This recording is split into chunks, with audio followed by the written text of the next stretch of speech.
it's not possible to make money in a falling market, but in the FNO segment, it is possible to make money in a falling market. In fact, FNO people have a strategy for non-trending market, downward trending market, upward trending market, everything they have a strategy. So the point is, now the belief that you can make money has gone up over time. That may not correlate with facts, because as Nitin sir says, less than 1% people beat FD returns. But the belief has gone up, and that is what funds the volumes.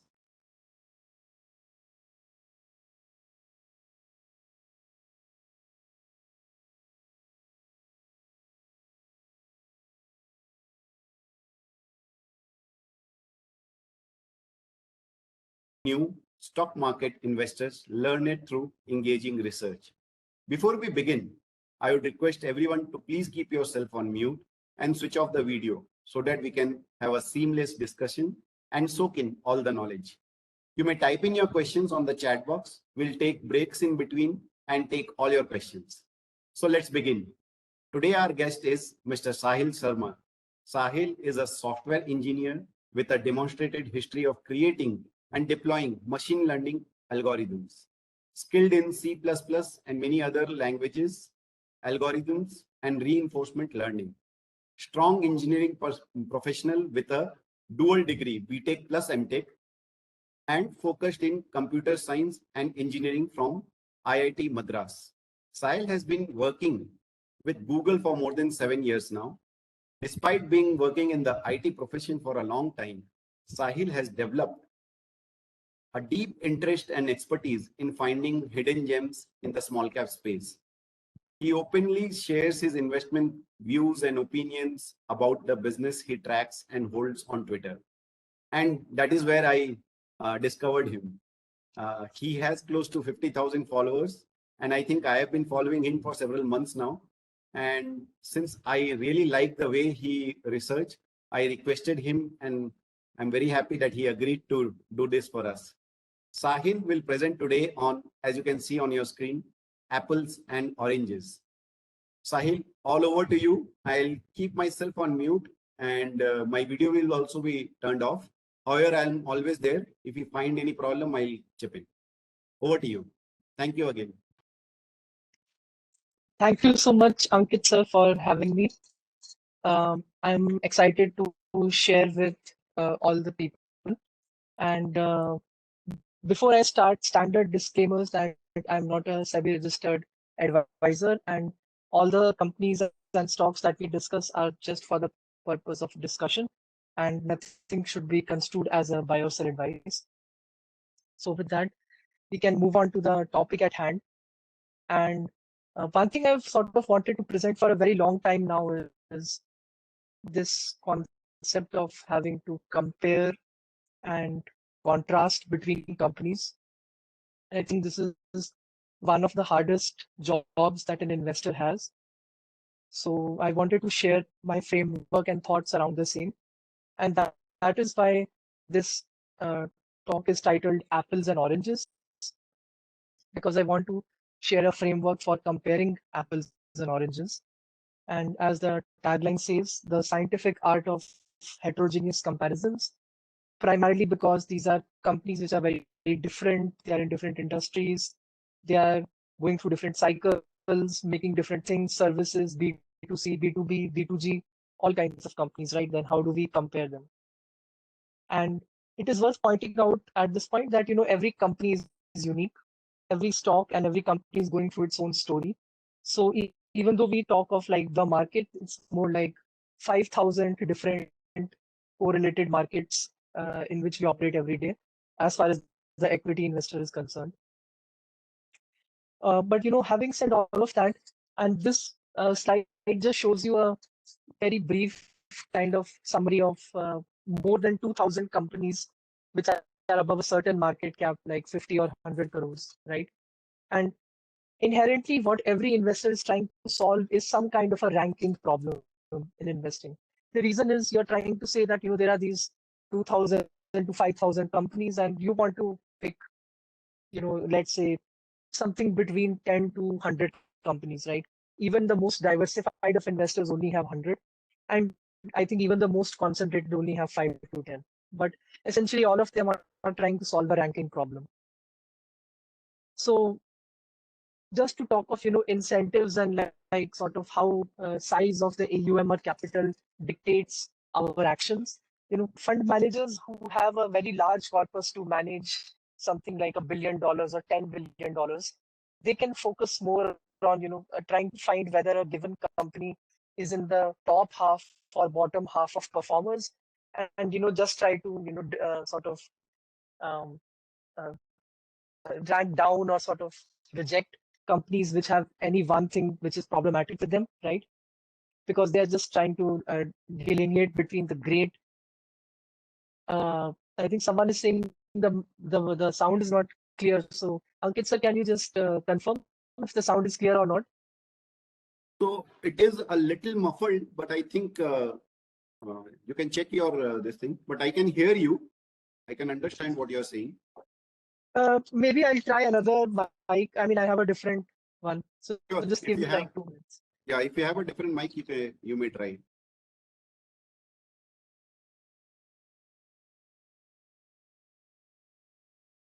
Can you please check if that is better? Yeah, this is better, but I guess the volume is a little lower over here. If you can increase the volume here, it would be perfect. Sorry, I don't know if I can increase the volume, but at least Jasmeet and Jay say that it's perfect. Like maybe you can also try to increase your volume if you. Yeah, please go on. Please go on. Yeah. Okay, great.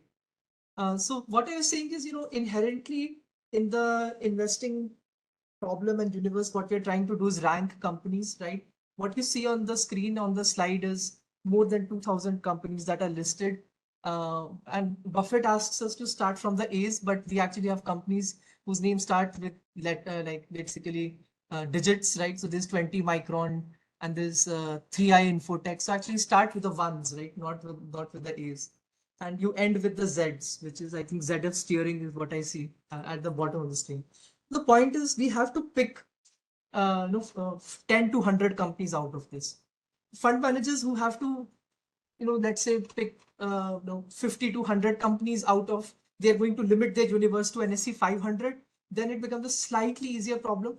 But one thing I want to point out is that fund managers' primary incentive is to ensure that the capital outflows don't happen, right? Because they are getting paid on the AUM, percentage of AUM. So basically, they will try to be as close to the index and as like mildly differentiated so that they're able to beat the index by, let's say, 2 or 3 percentage points, right? So that they can keep gathering capital and keep gathering AUM. But for an individual investor, who has put their valuable time into the stock market, either burning the midnight oil or the early morning oil, and oftentimes also their weekends, I don't think it's sufficient to try to do that, which is to beat the market by a couple of percentage points. I think that's not aspirational enough. And I mean, how much you beat the market by is an outcome. So you can't control that, but at least as a process, we must, as individual investors, try to do something, some kind of an XIRR maximization. What that means is at every point, I'm trying to compare different opportunities and figure out what is the best thing to own. And I think this is something which Sandeep Tandon says a lot, which is that, I'm a buy and hold for the equity as an asset class, but not on individual companies, right? And I can totally relate with that. Because just think of it this way, if you bought a particular company hypothetically at like a price to earnings of 10, your thesis is that it's a great company, its PE ratio can expand and earnings can grow. And within a year, it goes up 10 times and it goes to a PE of 100. At that point, you'd have to ask yourself, is there, incremental gains to be had here? Because this kind of a greater fool theory that someone else will come and buy it at a higher price or higher PE, it can't work forever, right? And eventually you will run out of investors and eventually you'll run out of people willing to pay a higher P multiple, or, the Fed can raise the rates and spoil the party. So the point being, at every point, we have to really do a very a thorough job of ranking different opportunities, and that basically necessitates selling as well in many cases, even when you might overall have absolutely no problem with the company or its execution. So many times companies become a sell purely on valuations. And I mean, in my case, what has happened a couple of times is that I buy a company and then it doubles in, let's say, a few months, right? at that point, I have to ask myself if the risk reward is the same or not, because the company, underlying company has not changed, right? But if you can find other opportunities at 15 times earnings, and this one company has gone to 30 or 40 times earnings, I think one has to think of underlying XIRR. So the point is, if you are going to do that XIRR maximization, then essentially you have to think of this dynamic ranking that you are doing all the time, right? It's so, I mean, I personally don't believe that if you have bought a company, then we must quote unquote let it run for 3 years or anything. There has to be a very special and unique set of circumstances which come together that allow you to let a company run for that long. So point number one there is that the company keeps executing well. And point number B is that the valuation doesn't go out of whack, right? Both of those have to be true. Point number three, which is implicit, is that you don't find better opportunities. So imagine that this one company I have bought at a price to earnings of 20, I think it will grow 25%. It keeps growing 25%. The PE ratio also doesn't go up, or the valuation is not going up. PE ratio is just a shorthand for valuation. I could still sell the company if I find a better opportunity, right? So it's a dynamic ranking. So imagine if there's a company I love, which is at a price to earnings of 50, and it has suddenly dropped 90%, right? And this is not a very hypothetical scenario. If you look at what's happening in the tech market in the US, a lot of the tech companies there have crashed 90%. And many of them will never come back, but some of them are great and they will come back, right? So that's finding that needle in the haystack, separating that wheat from the chaff. That's precisely what investors have to do. So the traditional wisdom essentially in human philosophy is that, don't compare apples and oranges. Oh, this is an apples and oranges comparison. Let's not do that, right? And so the thing is, we of course have to respect the diversity of companies, but at the same time, we must not fall into the trap of this, cognitive shortcut of, okay, this is unique company, so I must not compare it, right? I think that doesn't make too much sense to do as an investor. We must always compare companies, and this is a framework that I'm presenting for like how we can try to compare companies. So if we look at, for example, the kind of problems it creates for us, there is a problem of commitment bias that happens. So for example, what happens is, if let's say you have bought a particular company and you now feel like, my company is a great company, it's executing well.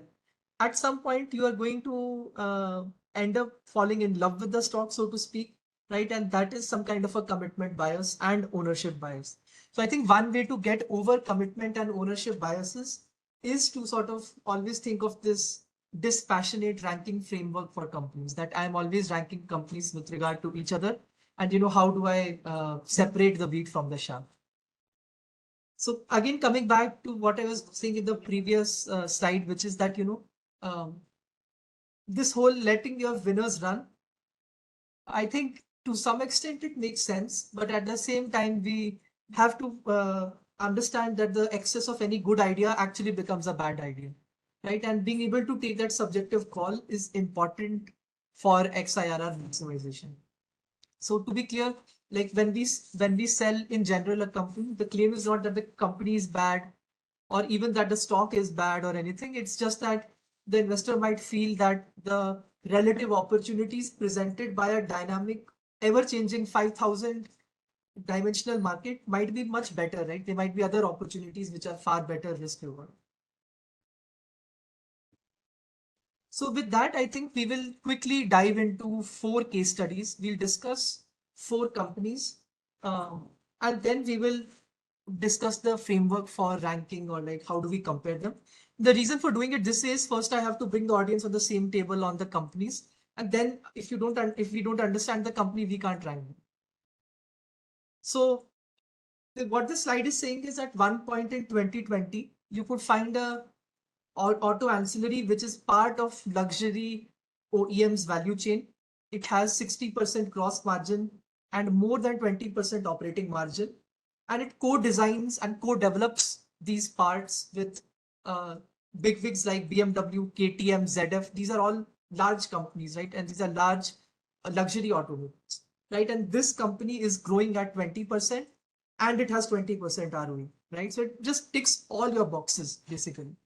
And one thing I want everyone to appreciate, in case they haven't already done this exercise, is to look at like the average kind of operating margin and ROE across cycles for auto ancillaries. And when you do, you will realize that 20% or operating margin is an aberration, 60% gross margin is an aberration, and 20% ROE is an aberration. Typically, auto ancillaries don't have these kind of characteristics. And also, we are talking about like June 20, and at that point, the global auto cycle was very sort of depressed, and most of the export facing auto companies were not doing that well, but this company was still growing 20% year on year, even at that point. So in this case, what we have is the company's name is RACL Gear Tech, right? And I will come to this slide in a bit. I mean, I want to answer this question basically, but the answer is 1, right? It was available at a PE of roughly 1. 2-year forward PE, but the 2-year forward PE was 1 at that point in June 20, right? But before I go to the valuation, the reason I pushed the valuation slide to the end is we can't value something we don't understand. So first I want to explain the company, and then I want to answer this question of like what PE for a luxury auto ancillary company.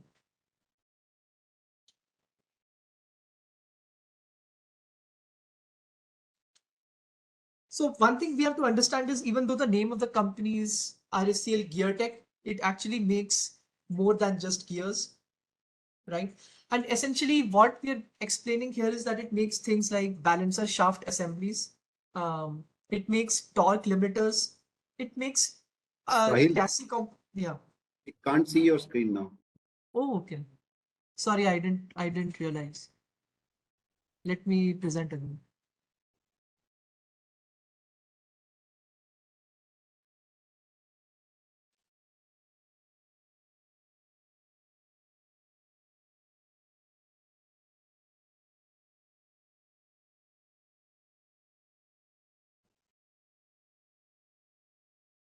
Are you able to see it now? No. Okay. Yeah, it is coming up now. Yeah, now we can see. Yeah, you can go ahead now. We can see it. Okay. So what I think was, again, sorry, Sahil, again, there is some alignment mistake. So we can see your notes, not the screen. and now? Yeah, now we can see the screen again. Okay, I think I understand what happens is if you click on one of the screens, it starts presenting that one. It's a bit, but anyway, I can control for that now. Okay. Yeah, I hope you can see the screen now, right? Yes, yes, yes, yes. Okay. Go ahead, go ahead. Yeah. So what I was saying is that basically, even though the gear is in the name, the best way to think of this company is a precision engineering company. They basically convert metals into precision engineered and precision crafted parts, right?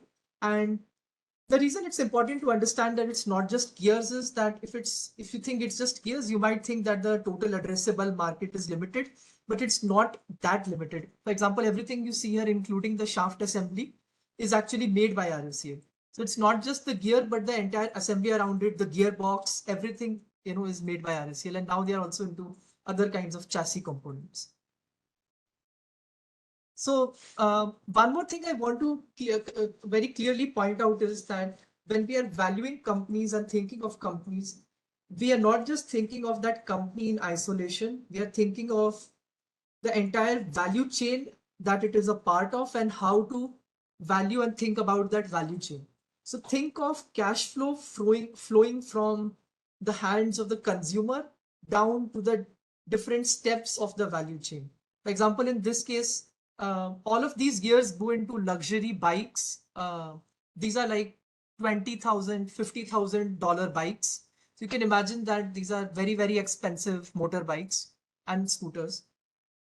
So what's happening is that there's like a tap of money where money is coming first from the consumer to the OEM, which might be BMW, ZF, KTM, and then to your tier 1, tier 2, tier 3 suppliers, for example, RSJ, right?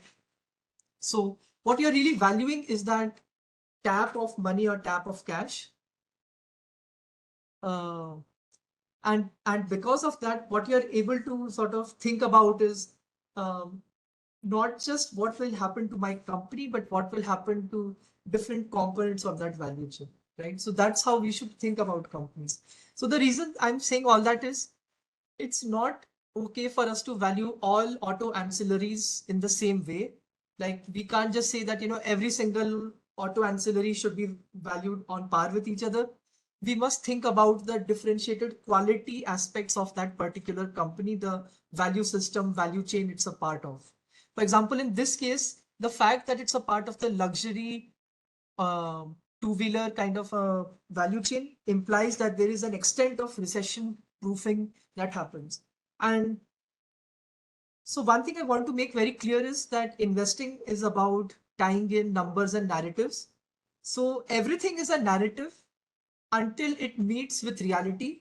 And then you find out whether it was truly what you thought it was or it wasn't, right?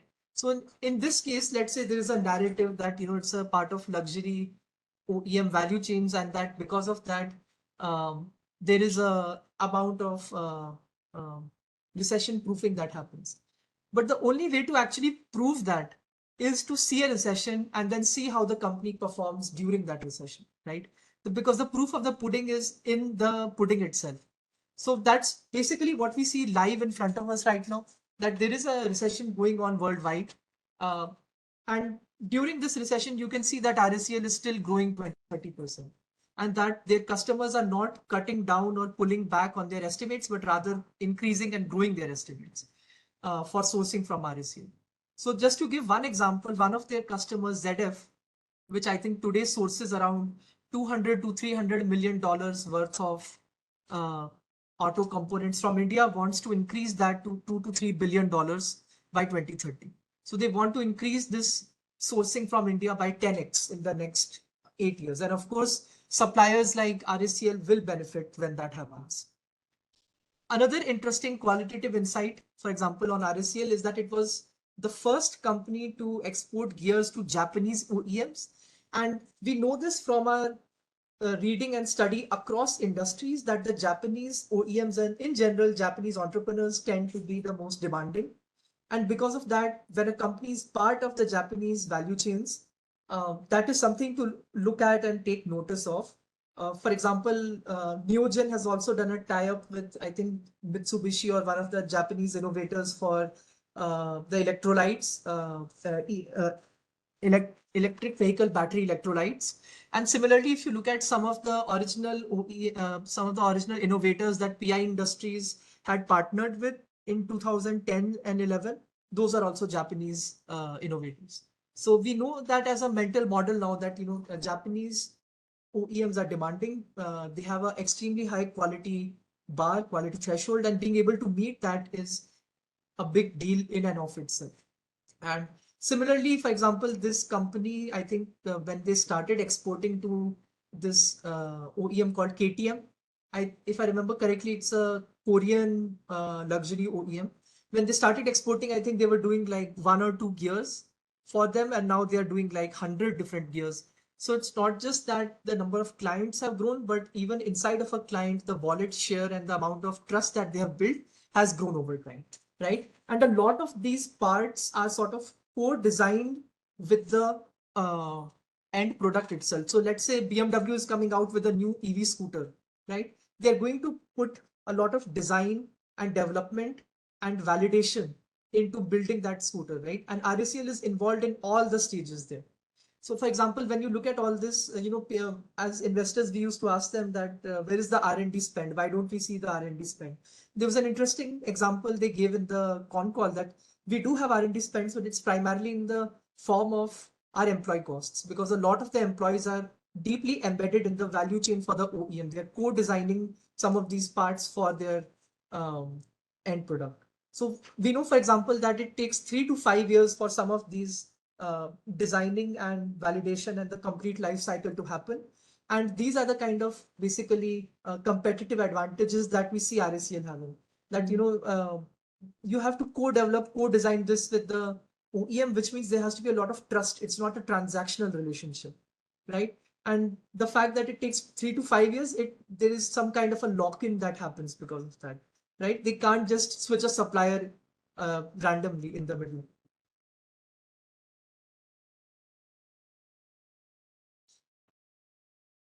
So having talked a bit about their addressable market and about the competitive advantages, I want to talk a little bit about the growth canvas, or like what's happening on the growth side. So if you look at the thing on the top left, you see that basically Ayush sir, and Ayush is one of the great investors in our small cap community. And in fact, Ankit sir had him on a few days ago. I really loved watching that one. And Ayush sir here has added on Value Picker that in 2019, they were talking about a target of 500 crores by 2025, and that, they could grow 25 to 30% over the years from some of these clients, right? So the initial target of 500 crore was for FY25. What we see in the bottom screenshot is that they have now advanced it forward basically by a year, and now we expect that by FY24, we might be able to achieve that 500 crore or close to it, which is 470 crore, right? And in fact, a lot of the growth capex that they had done for achieving this, they're already at, I think, 70% or so capacity utilization. So all of these are some qualitative indicators of where the growth is coming from, how the growth is coming, and of course, what we can expect going forward, right? So given that the company has already shown this kind of scaling up capabilities and ability to go from, like, let's say 200 crore top line to 500 crore top line, of course, as investors, we will keep asking them what are now the plans for going from 500 crore to 1000 crore. And I'm sure the management is already working on those plans. They haven't shared them yet. But I think in the due course of time, look close to when they might have achieved the current plan of 500 crore, they will probably share with us the plan for going to 1000 crores as well. So what I'm trying to demonstrate through this first example is the different kind of things as investors, what we need to look at, competitive advantages, addressable market, increasing wallet share, the fact that at some point you used to supply one gear and now you're supplying 100, qualitative insights like that, the kind of quality of clients that you have. In fact, one of the most powerful mental models I have seen is that if you have strong or quality clients or clients with sustainable, scalable cash flows, that generally is a very good pattern for success for the supplier also, because some of that cash flow gets shared with you. So now coming to the last slide on RACL, which is answering the question I had posed in the first slide for RACL. So what is the PE, right? The 2-year forward PE was 1 or 1.4. And I have estimated that by observing that their current quarter PAT is around 12 crore. And when I had bought it at that point in June 20, it was a 70 crore market cap company. So essentially the 2-year forward PE ratio is around 1.4, right? So I've rounded it to 1. But basically, imagine, so when we ask, one of the greats of investing, Warren Buffett, how do you value companies? And then when you see what people say around this, basically what they say is they've almost never seen Warren use a Excel or a reverse DCF, right? It has to hit you on the head with a 4x4, is what Warren says. And I think this was one such opportunity. All we needed at that point was the ability to look in the right places and having the right appreciation for the quality of the company. So I think with that, Ankit, maybe we can take a short break and maybe some questions from what we had discussed, right? And then we can go to the next case study. Sure. Sahil, so I'll just, I have a few questions related to RACL, but I would first want the audience, if anyone wants to ask any question, you can raise your hand and I'll unmute you, because I don't see any questions on the chat box. Okay. Sure. So I don't see any questions right now.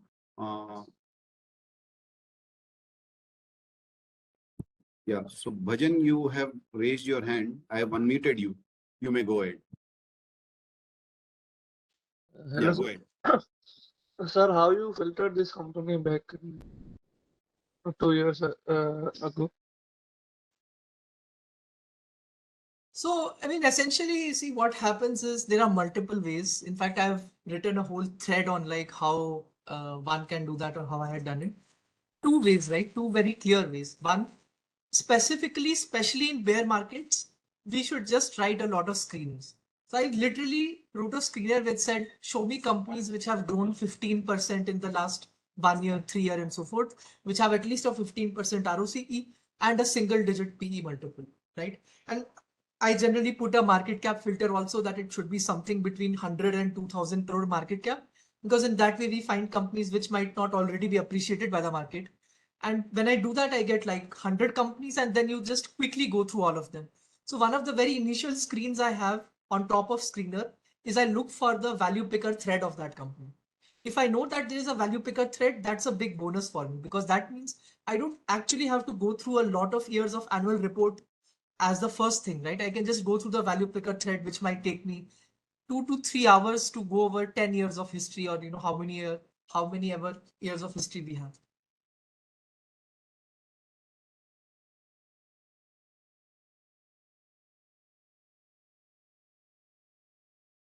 Vajan, I guess that answers your question.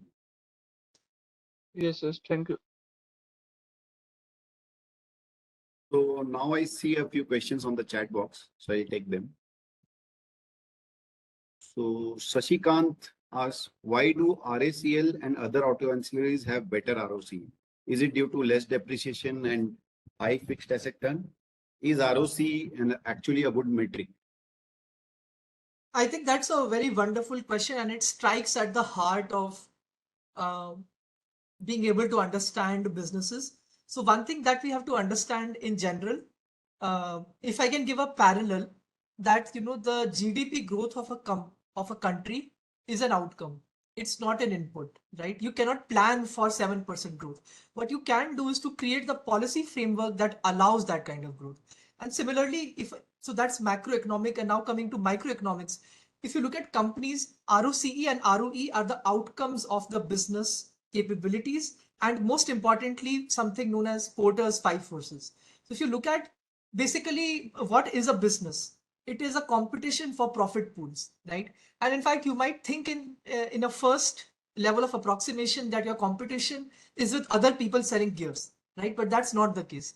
Your competition is with your suppliers, it is with your buyers, it is with your competitors, it is with the threat of substitution of other products, which may not be your direct competitors, right? So there are lots of these things that one has to think about. So basically, ROE and ROCE generally show that people are willing to pay for the value that you're adding to the value chain, right? And the reason that some auto ancillaries have low ROE is because what the market, the when I say market, not the stock market, uh, uh, the main street or the economy, the feedback that they're giving them is you're not adding too much value.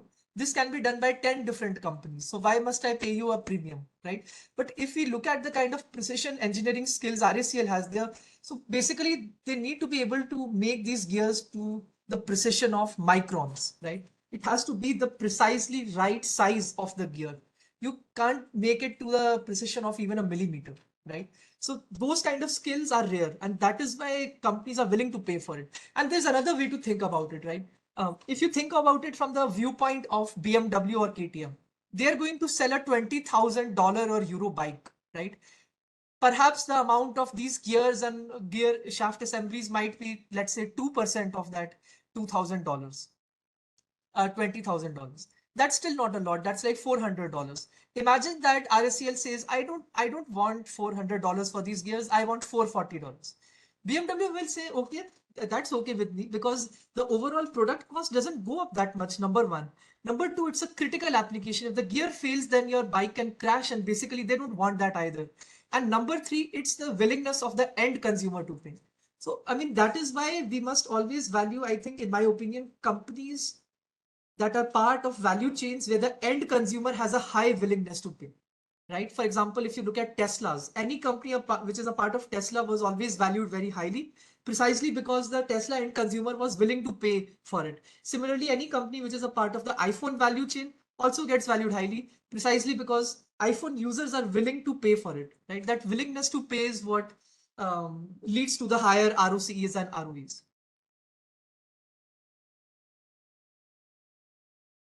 Thanks. That was a very good answer, Sahil. So I see a couple of more questions.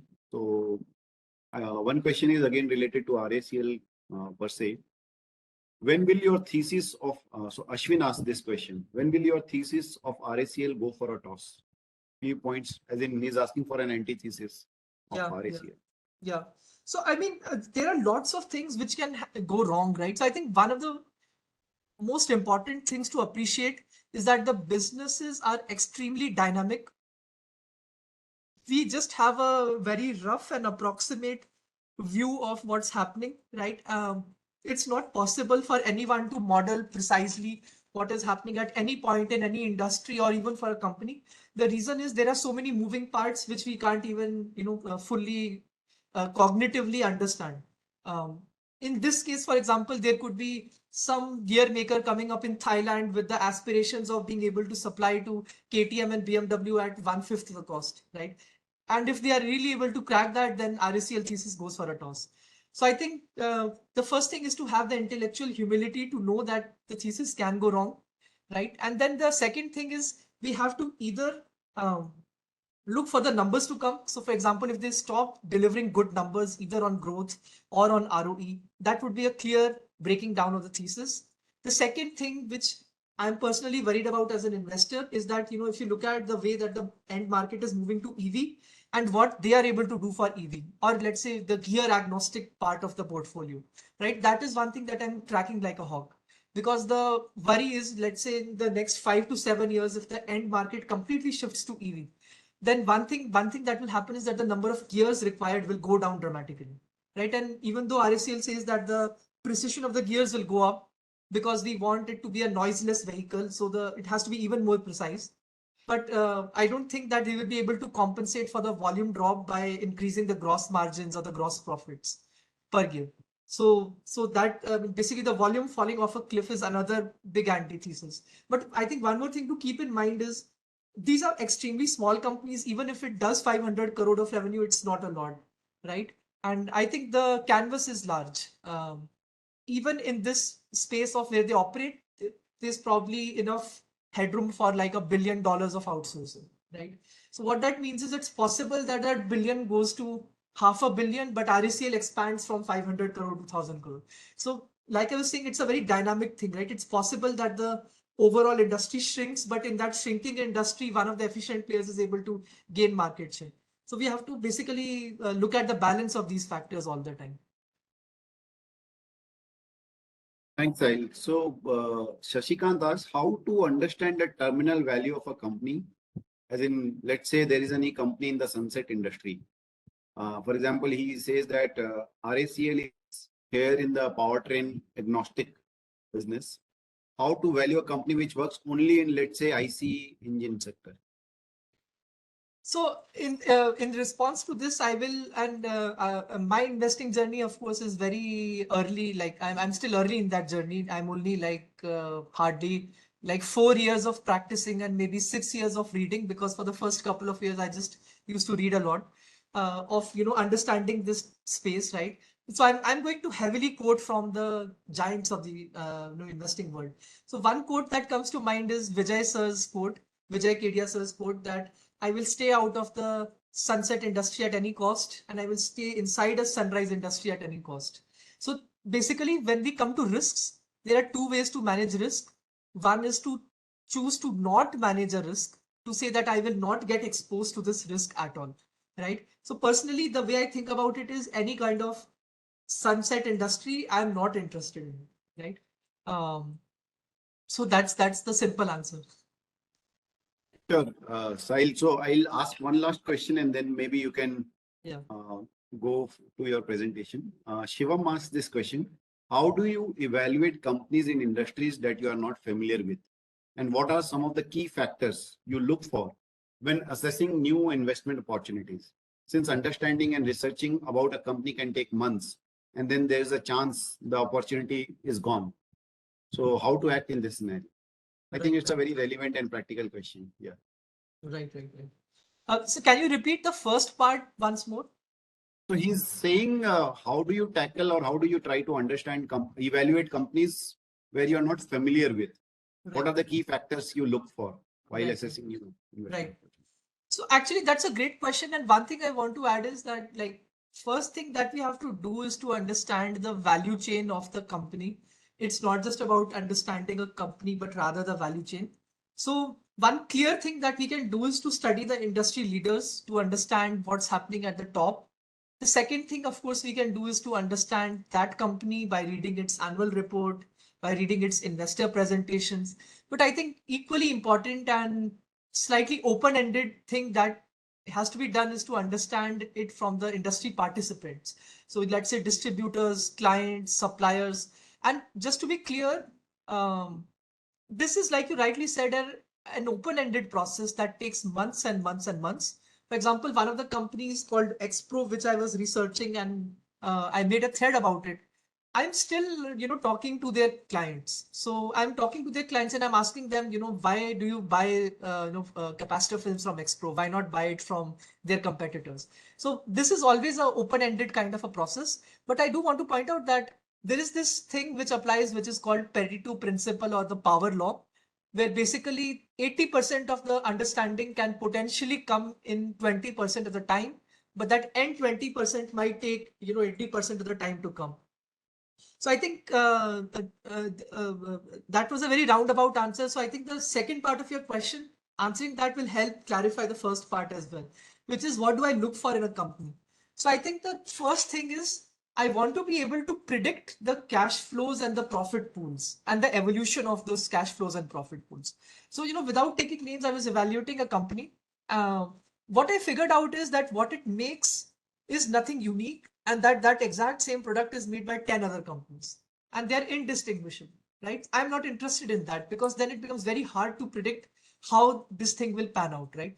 But with a company like RACL, we have something unique. We don't have another Indian company that works with the same set of clients, that does multi-year design and development processes and then supplies multiple parts to multiple end products and keeps increasing their revenues at 20%, right? So I think basically what I look for is uniqueness. In fact, if you also look at the way that Michael Porter defines competition, or like what is competition, what he says is competition is basically the process of becoming unique.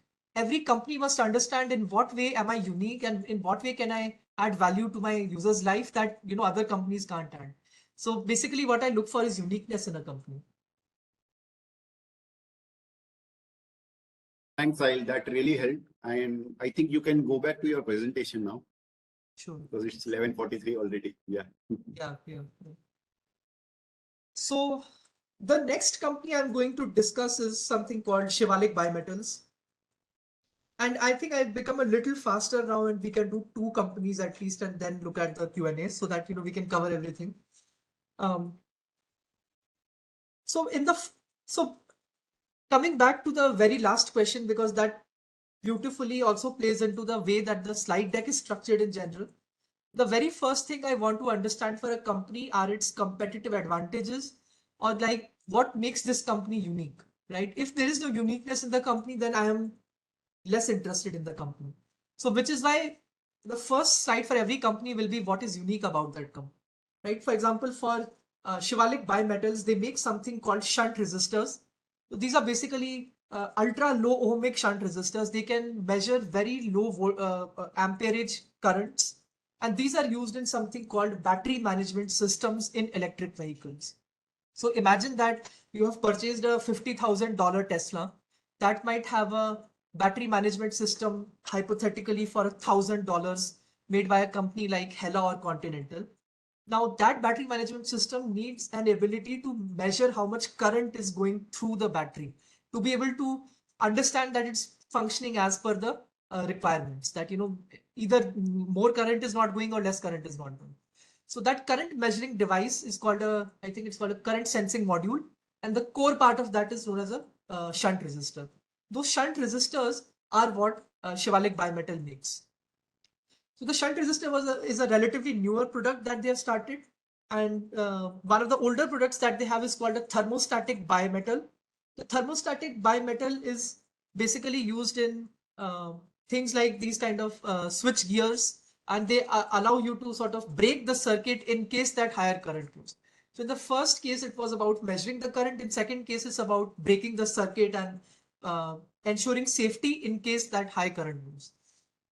So what's interesting about this company, if you go through the value picker thread, a lot of good research was done by a lot of senior VP investors like Ayush sir and Ankit sir in going to the AGM or the annual general meeting of the company and continuously probing the company on, where do they stand, what is their competitive positioning. When we do a lot of that, we figured out that, I mean, I didn't do it, they did. What they figured out is that Shivalik has 15% of the global market share in these kind of shunts. So I think this is something to take notice of, because you don't typically find industries in which a Indian company has a large global market share, right? It's a leading global company. So in this case, what the first bullet point says, these shunts are made with something called electron beam welding. It is a process of being able to weld or combine two metals. And in fact, the whole core competence of Shivalik Bimetals is the ability to join disparate metals.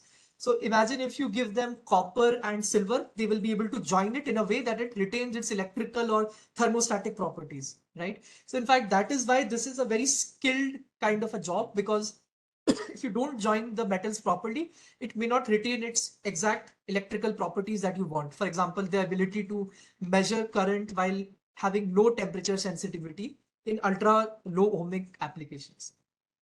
So couple of interesting competitive advantages of Shivalik that we were able to understand. One is that it's the lowest cost producer now in the world. And for example, some of the larger competitors like Isabel and Huit are actually losing market share to Shivalik. So we have figured out these things, for example, by looking at the year-on-year growth data for Isabel and Huit, and also qualitative insights like talking to some of these end customers. So without taking names, one of the large global auto OEMs has shifted from Isabel and Huit to Shivalik shunts. Right? These are qualitative and quantitative insights, and trying to combine it all together. What we have been able to make out is that it's actually the lowest cost producer. And some of it is because it's the largest, it has the scale advantage. So the largest electron beam welding complex, these machines, electron beam welding machines, is in Solan, Himachal Pradesh, which Shivalik has. A few very interesting things were also figured out very recently, which is that some of the capex equipment, these electron beam welding machines, are actually created or constructed by Shivalik in-house. So this is another pattern of success I have seen in companies, which is, I call it a capex mode, or some kind of a capex driven mode. The idea is, if the capex you are doing, or the machinery that you are buying is commoditized and off the shelf, then it's very easy to compete with you as long as your competitor has capital. But if that machinery is customized or configured in a way that it's unique, then there is some kind of a unique competitive advantage that you have created for yourself. And that is something which it looks like Shivalik has created, where they're able to do some of these capexes at 1/5 or even lower the costs of what it would take a general company, simply because they are making the machines in-house. So they basically buy the spare parts. So they basically reverse engineered and understood how these machines are made and started making it in-house. Right. So which is why you will find one of the most fascinating things, which is that the net profit for Shivalik is more than their net block. So just imagine what that means. That means that your machines are coming for a PE ratio of less than 1. That means that you're able to make a machine for 100 rupees and then churn out more than 100 rupees of net profit year after year, right? I think people will appreciate the power of that statement. So, having talked a bit about their competitive advantages, I want to sort of appreciate people to appreciate what the global market, the total addressable market looks like for them, right? All the bimetal clients like Schneider, Siemens are doing capex in India, and the entire thing is that we will create these switchboard, switch gear in India and then export it to the world, right? So there's a lot of this make in India, export to the world happening in the bimetal side. And when we come to the shunt side, the what you see on the screenshot below is that shunt resistors is growing at 14% CAGR, right? This is the global CAGR of shunt resistors. And you can look at the market sizes for each of them, and you can see how large they are today and how fast they are expanding. So for example, I think Shivalik today has around 400 to 500 crores of revenue. But just look at the addressable market today, right? In the shunts and bimetals itself, it is roughly something like 3,500 to 4,000 crores, right? Effectively, what that means is that they hardly have some 10 to 15% market share, which basically means there's a very large headroom for them to grow. And I mean, I'll come to this towards the end, and I think that will be a good way to tie it in. But basically, we care about these, that there should be a large global and a growing addressable market. And one thing I want to point out here is that for Shivalik right now, domestic EV is just an optionality, because basically domestic EV sales are very low. And specifically the shunts required for passenger vehicles and basically larger vehicles are much more sort of costly and non-trivial compared to those for two-wheelers. So the two-wheeler is not a main value driver for Shivalik, but whenever passenger EV happens in volume and scale, that might become a big growth driver in the future. So one interesting thing, this background is basically the plant they have in Sweden. So that's what the background image is. So the third slide is basically about the growth and the growth visibility, growth bridge.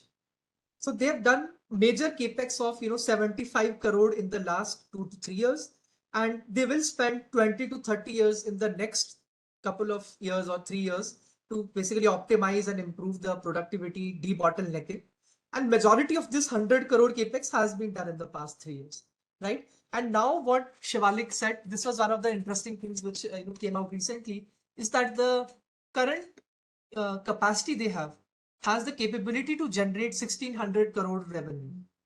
So from 400 to 500 crore, they can go 3 to 4x larger in the next 6 to 7 years. So that is basically the growth visibility that we have.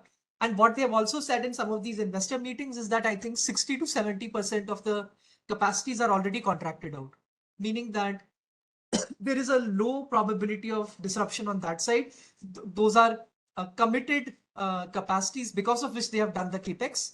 The rest of the 30 to 40%, they still have to fill up, but I think there's more than enough headroom for them to find new clients and be able to fill up that capacity.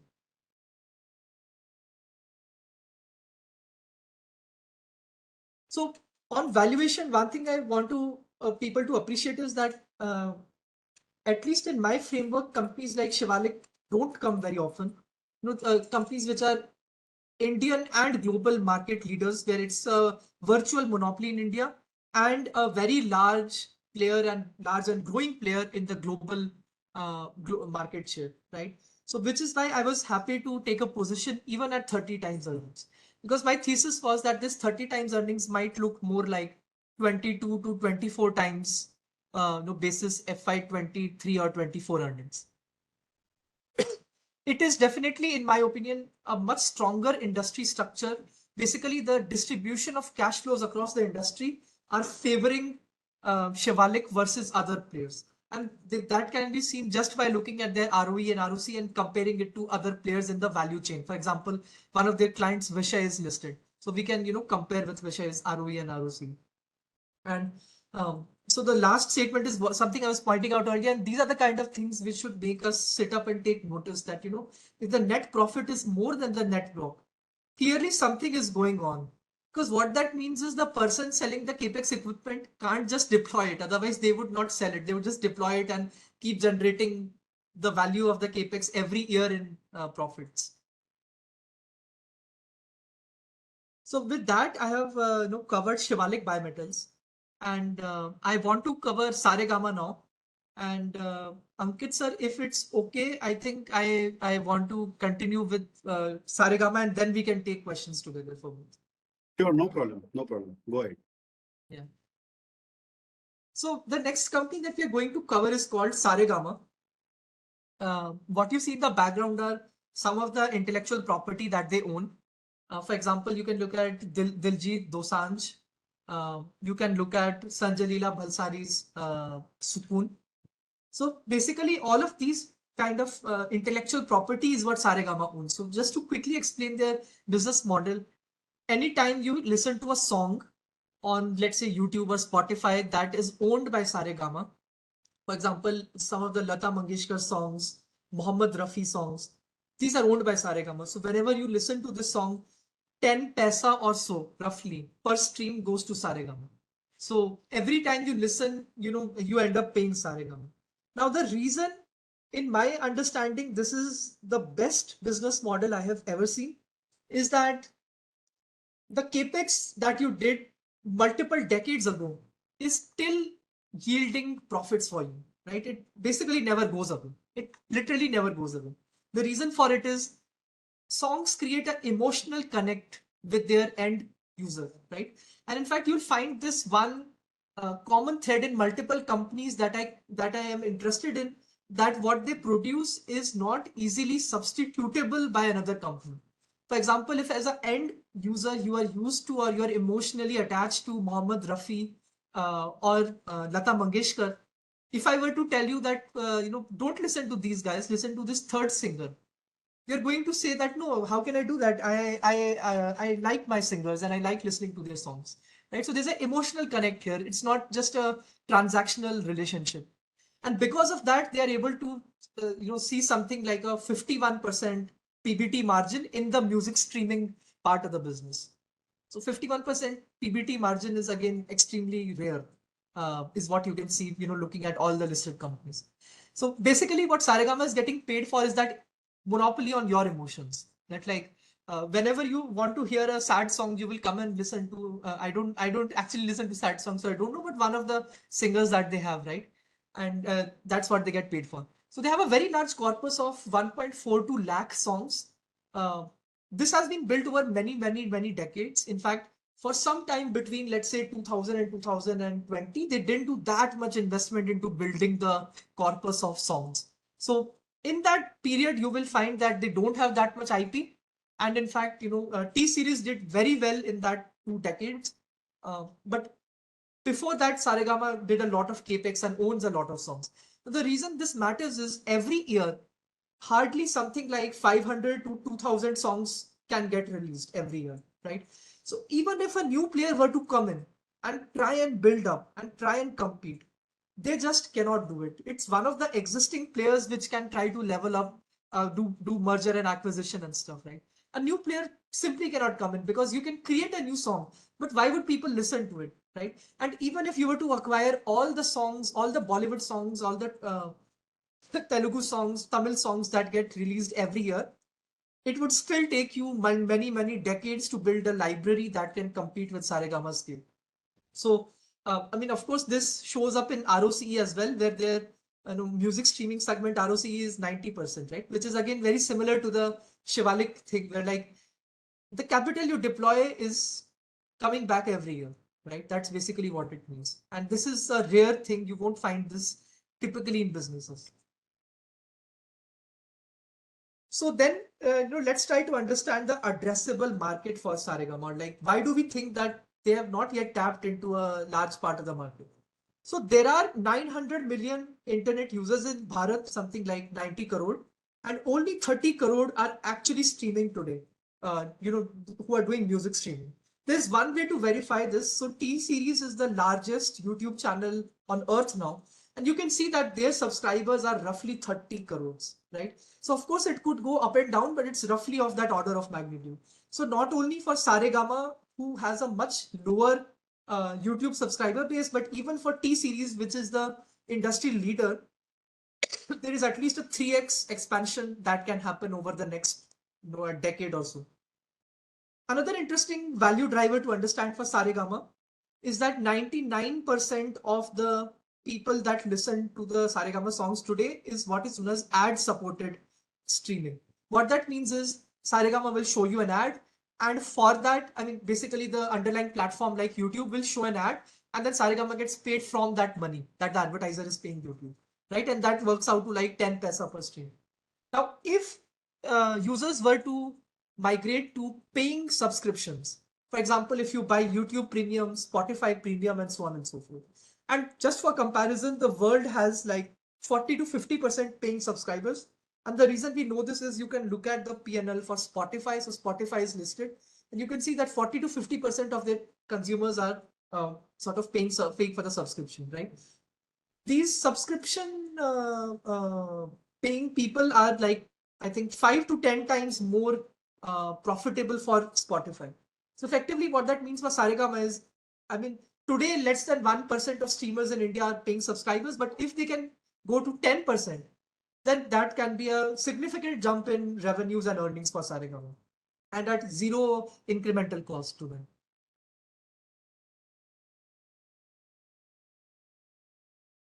So just to think about what can drive this growth, right? And coming back to, and I mean, in this case, the TAM and the growth arguments are very related to each other.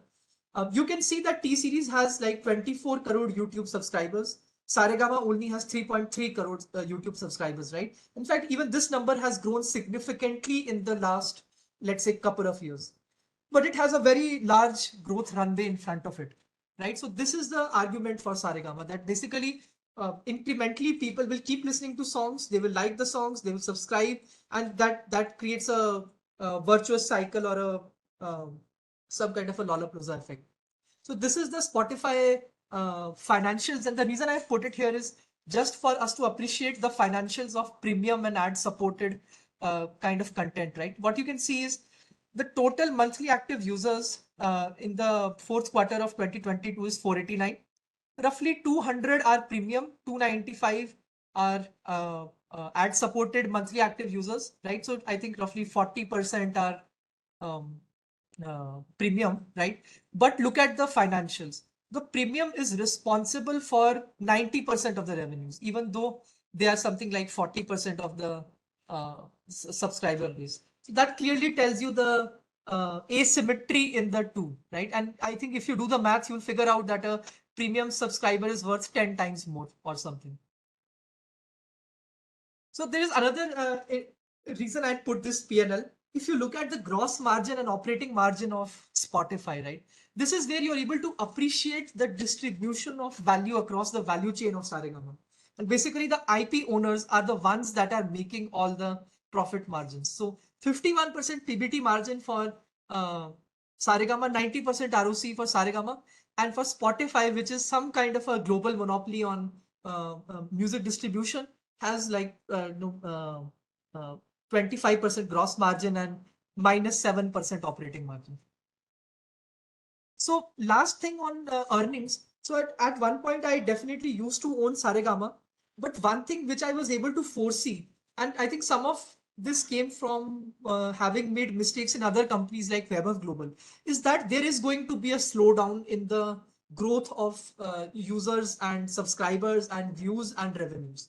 So if you look at the height, like basically, I think somewhere around September 21 or so, Saregama was growing their YouTube views at 45% CAGR and their subscribers at 25% CAGR, right? So pretty fast growth at that point. And today I just checked this yesterday. In fact, the views are growing at 20% CAGR. Basically, the current run rate is 20% growth every year, and subscribers are growing at 11%. So definitely this growth has slowed down a bit. So it turns out that like during COVID and immediately after COVID, they pulled forward some of their growth. So what I had pointed out is in Vaibhav Global, I had suffered a similar kind of a loss where like Vaibhav Global also had pulled forward some of their growth.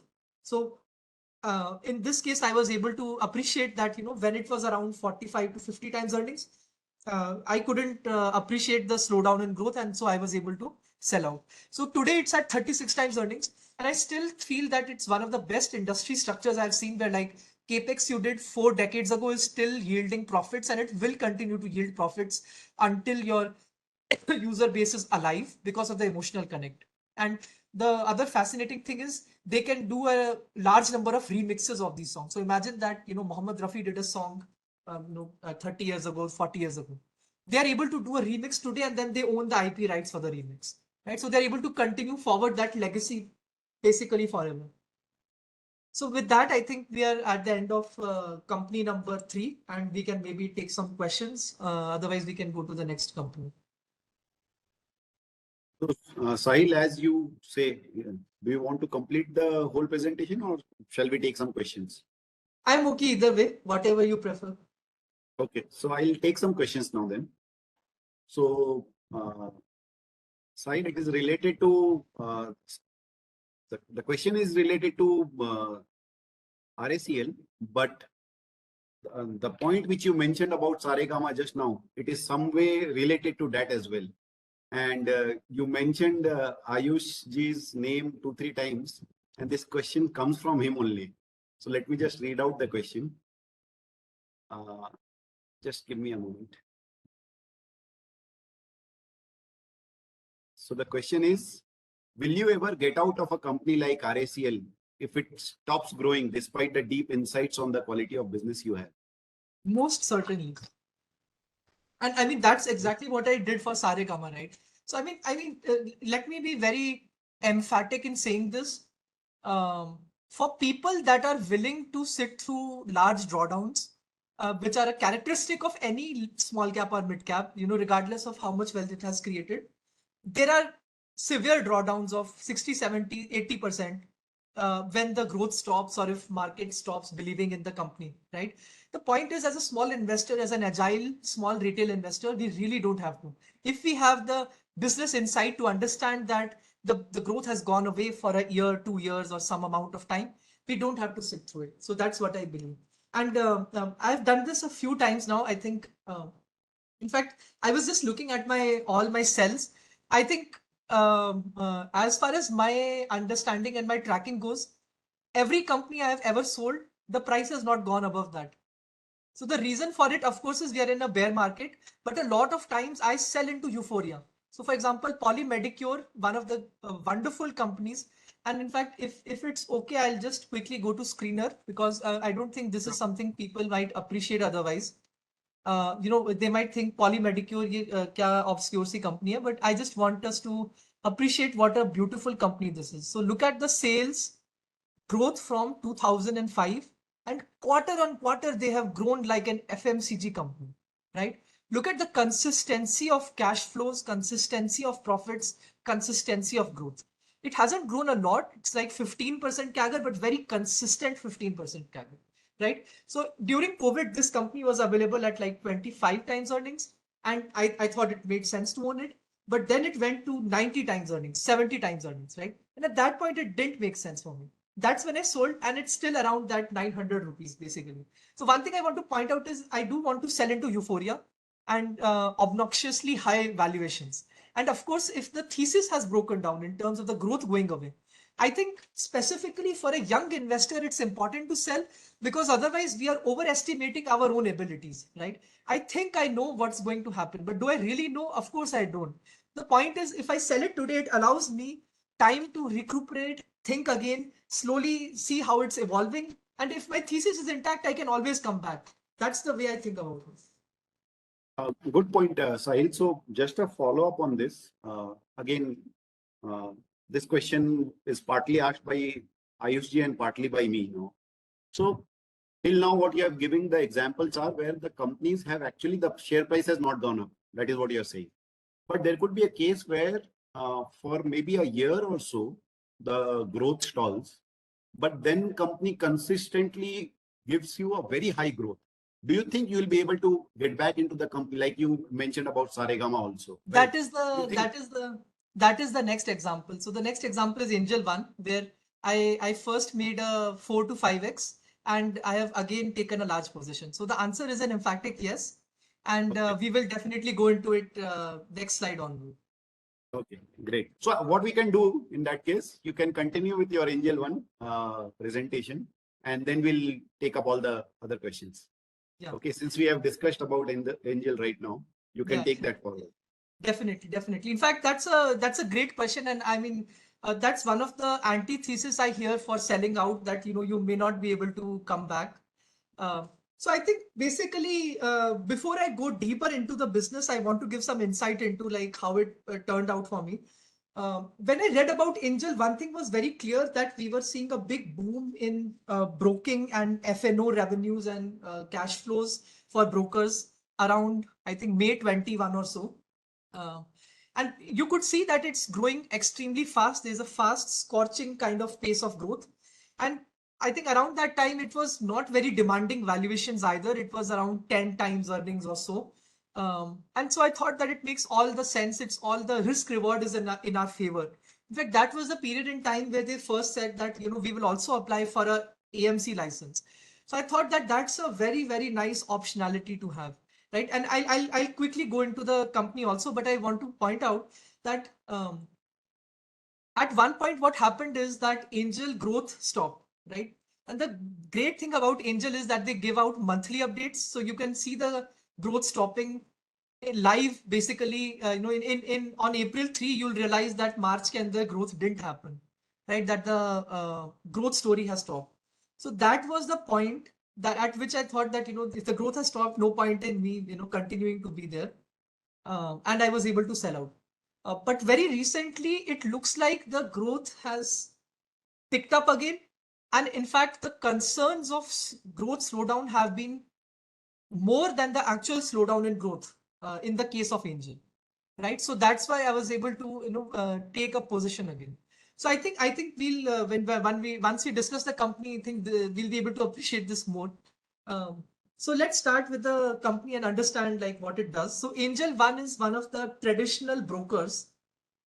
And basically, they used to be this brick and mortar kind of a broker. But I think what Mr. Dinesh Thakkarji saw is that there's like a digital revolution where we want to do everything digitally on the app itself without any human in the loop. In fact, even for Zerodha, at some point, I had to sign power of attorney papers and sell, right? In fact, Zerodha also was not fully digital at one point. But what Angel has been able to do is a successful transformation similar to what Zerodha has done in general. So basically, Angel used to be closer to the bank-backed brokers, like a worse UI, more physical processes and stuff, calling and placing trades. And they have been able to transform themselves into a digital native discount broker now. So other thing is that their new super app is quite a good kind of app. It's similar to and close to Kite Zerodha. And so essentially, it has created that differentiation versus other bank-backed brokers, some of whom have not kept up with the user requirements. So the other very interesting thing for Angel, which has been most interesting to me, is that they have been able to add users in an otherwise depressed market. So in general, if you see the number of DMATs opened, it is a downward sloping graph. We are not adding as many DMATs as we used to add. And if you look at the NSE active clients graph, which is like how many people are active, that's actually going in the negative, which means we are losing active members, like active DMAT accounts, meaning that 12 months ago more people were active than they are active today. The point is, despite a unfavorable macro, Angel is performing really good. And when I say performing, I mean the business, of course. They're adding customers, they're increasing volumes, they're expanding their ARPU's average revenue per user. All of that is expanding. And I think the biggest driver of my decision to sell earlier and the decision to buy now is that at that point when I sold, it was at around, I think, 25 to 30 times trailing earnings, right? So what that meant is that there was a lot of risk built into the price. In fact, if we look at the past history of most of the brokers, they typically peak around this 25, 30 times earnings kind of number. If we look at today's Angel, like what's happening today, it's now around 10 to 11 times earnings. And I think basis FY24, it would be single digit earnings. So a lot of that risk is now priced in. The reason I say that is, again, looking at the historical valuation of brokers. And in fact, even the way that brokers are reacting to a lack of growth or degrowth, right? So for example, if you look at ICICI Securities, it is actually degrowing today. And despite degrowing with the business, and I think their profits fell 20% year on year, the stock price still hasn't corrected. To me, that indicates that basically the market has priced in the worst for the brokers. And for example, I think ICICI Securities being more profitable is at maybe 5 to 6 times dividend yield, and Angel is at like 3 to 4 times, 3 to 4% dividend yield. So I think at these valuations, the risk reward has turned favorable for the investor. At 10 to 11 times earnings, um, and 3 to 4% dividend yield, the risk reward now is far superior and far different. So if we look at, for example, this super app, right, which they have built. So I mean, in the first slide, I wanted to cover some of the more qualitative aspects of why they are winning. So one thing which they shared in the recent Q4 con call is that this has helped them increase the number of mutual fund SIPs. So they used to earlier have a separate app for mutual funds and a separate app for bank broking, where like you could place FNO trades and stuff, right? But what they then did is combined both of them into the same app. And now what has happened because of that is the mutual fund SIPs has basically doubled in the period of like 3 to 4 months. And what they're saying is because of this, they're able to retain the users, keep the user around.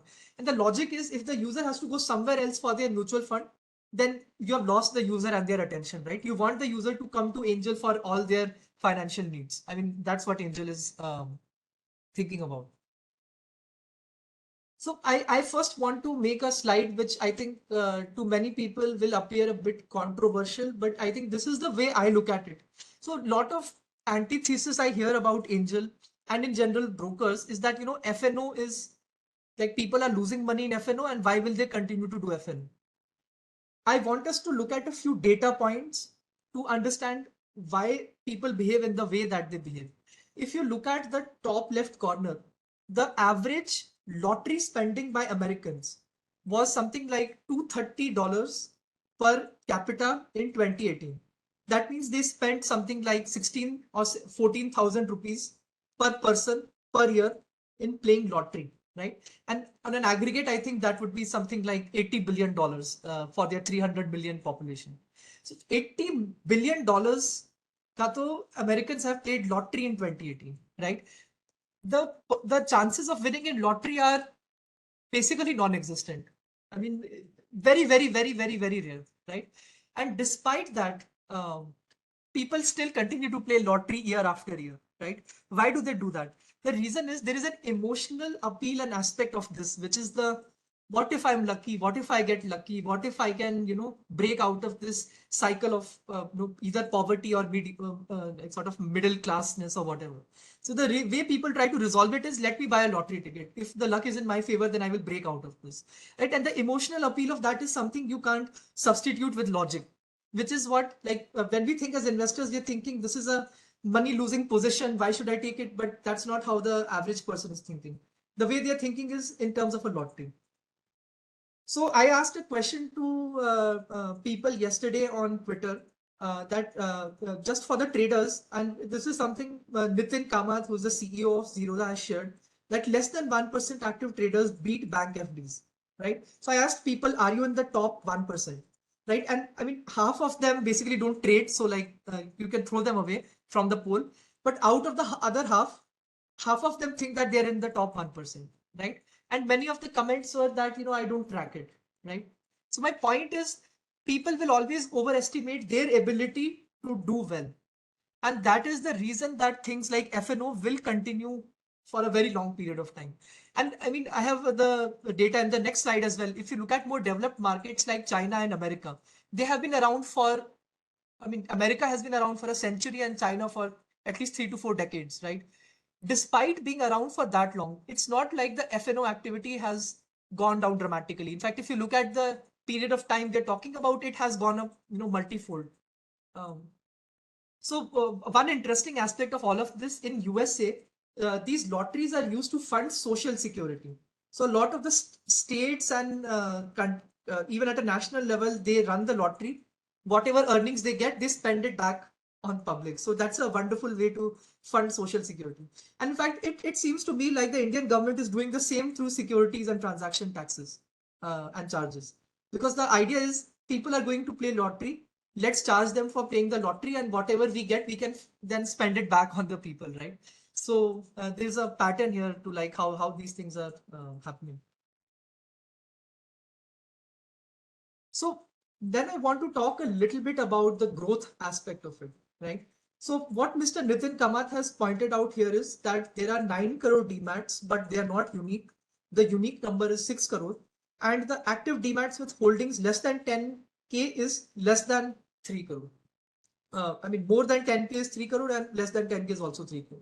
So effectively what that means is that we actually don't have a lot of people right now who are participating in the equity markets, right? So I think basically FNO volume is a secular mega trend. Angel is a superior broker with leading profitability and growth metrics. So they have 50% ROE without having very high debt. If you look at ICICI Securities, for example, they have a much higher debt to equity ratio. Their ROE is funded to a large extent by the debt, but not for Angel. So what you see in the screenshot on the bottom is that in the latest quarter as well, this was declared few days ago, they now account for every 1 in 5 incremental DMAT accounts. So every 5th person that is opening a DMAT account is opening it on Angel. And what you see is all their metrics have basically grown year on year as well as quarter on quarter. So the other thing is, this whole, there is a bear market and, FNO volume will go down. Again, it's completely contrary to the data. These screenshots are taken from the NSE website. The one on the top left is on an annual basis. The one on the bottom right is on the monthly basis. So you can see, and the most important thing here is number of index option contracts, right? This is the one which is most correlated with the number of orders that Angel has. You can see that the number of index option contracts has been exploding like anything. And even in the 22 to 23 comparison, and our mid and small cap and everything peaked in, I think, December 21 or October 21. So it peaked here, but you can see that the FNO volume has more than doubled in the same duration of time.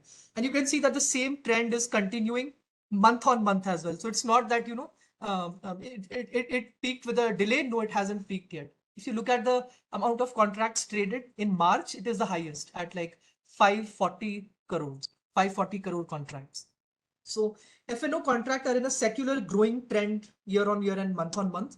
And as far as the FNO volume market is concerned, there is no bear market. So I think it's worth repeating what I was saying earlier, which is that, at some point I used to be invested in Angel. Then what happened is their monthly orders started reducing. You could see a big downfall in the orders that Angel had at that point. Also, they were at 25 to 30 times trailing earnings. So the risk reward was not in our favor at that point. That is the reason I basically sold around 17 to 1800 rupees. Recently, what I have discovered is that FNO in general and Angel in specific are basically expanding their orders at a very good rate. And the valuation is, I think, now discounting for the worst case. So at 10 to 11 times earnings, 3 to 4% dividend yield at 35% PAT payout. The reason this is important is if they wanted to stop growing, they could increase the PAT payout to, 80, 90%. The dividend yield would just go to like 6 to 8%, right? So despite the fact that they're only distributing 35% of PAT, it has 3 to 4% dividend yield. And the growth I'm baking in the longer term is 15 to 20% growth, because however you look at it, you will find that the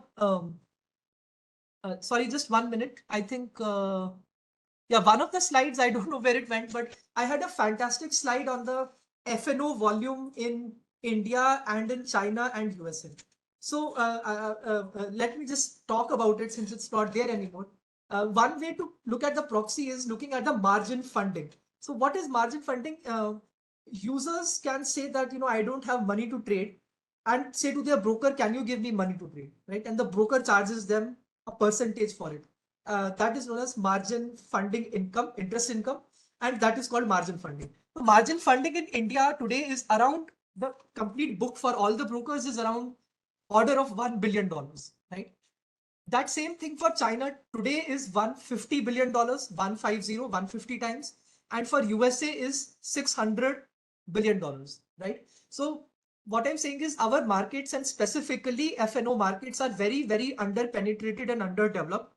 And this is a secular megatrend. This is not going to, this can potentially slow down. I'm not saying it can never slow down. What I'm saying is the direction isn't that, upward and to the right. In the middle, what happens, of course, we can't predict, but what we can do is look at the risk reward and whether it's favorable. So the way I think about valuations here is that in bull markets, brokers do go to 25 to 30 times earnings. If you look at past examples like Motilal Oswal, ICICI Securities, and even Angel itself. So at 10 to 11 times earnings, I feel like the risk reward is in our favor, specifically with 3 to 4% dividend yield. So with that, I'm done with the 4 companies. And then now I'm going to talk about like apples to oranges comparisons. So we can take some questions or we can do the rest of the slides. I think you can finish your presentation because Sure. most of it is already covered. I think it Sure, sure. question में थोड़ा लंबा चलेगा भी तो भी कोई problem नहीं होगा फिर. No worries, no worries. Yeah, absolutely, absolutely. So one thing I want to point out is the reason I was doing all this is to bring everyone to the same table on a small set of companies, in this case 4, and then think about how we can compare apples and oranges, right? So the common language of investing is cash flows over time, right? This is just a random graph that I created that, imagine a company has 10 units of earnings in the 0th year, and then over time it grows it to 45 units in year 10, right? This is a cash flow and we need to value this cash flow. Regardless of what the businesses do, regardless of whether they are B2B, B2C, B2G, and so forth, we can compare all businesses on cash flows. The problem is something like DCF hides more complexity than it solves for us because there are so many assumptions baked into it. And if we think carefully about DCF and do some kind of a Monte Carlo simulation of probable outcomes that Professor Aswath Damodaran does, then it's a different deal. But generally we don't do that. We just take a point estimate. We just take one estimate of chalo 15% earning ho sakta hai type. And that will just lead you to some answer which may or may not be. It's like a lot of precision, but you don't know whether the answer is right or not. Right? So I think because of that, there is a way to think of the value of a company and then comparing across companies without getting into DCF. So for that, I want to talk about a book called The 7 Powers. It is written by something called Hamilton Helmer. He's actually one of our portfolio managers in US.